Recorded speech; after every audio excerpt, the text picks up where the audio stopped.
بما انه وصفتي التاجو جابت اكثر من 7 مليون مشاهده وكلكم حبيتوها وادمنتوا عليها، عملت لكم اياها اليوم بس بحشوه اللحمه وبطريقه كثير سهله ورهيبه بكل معنى الكلمه. والاهم من هيك كله الصوص اللي جهزناه. الله، بنسمي بالله وبنستمتع. بسم الله. والله يا جماعه انا بهي الوصفه تفوقت حتى على المكسيك. بسم الله. لنجهز حشوتنا بدنا مقلايه على النار، معلقه السمنه بسم الله، وبس ذابت السمنه بدنا كيلو لحمه. حمص. وصلت اللحمه لثلاث ارباع استواء، بندي لها بصله مفرومه ناعم. بدنا نبلش كمان نصدمه بفليفله بقطع ناعم. بسم الله. بما انه بلشنا بالصدمه اليوم معناتها الوصفه رهيبه. حمصتين ثلاثه وبنزيد عليهم معلقه كبيره من دبس البندوره.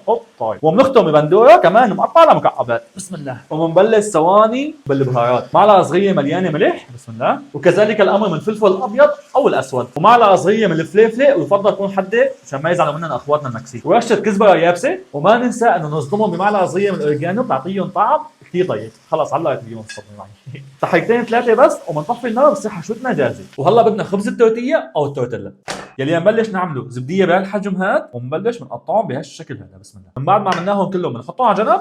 اجت الزبديه لحالها، معلقه كبيره من دبس البندوره. بسم الله. بدنا شوي من حبه الباكه ورشه صغيره من الاوريجانو. وبدنا كميه منيحه من زيت الزيتون. حار. اصدم يا معلم. قصدي حرك.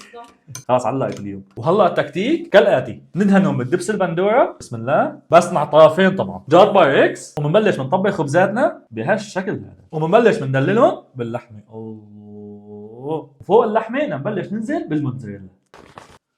واذا بتحبوا كمان تعطوهم صدمه بسيطه من جبنه الشيدر ما في اي مانع. انا كمان جاي على بالي حط على كم وحده شويه هالابينيو بيعطوها طعم كثير طيب.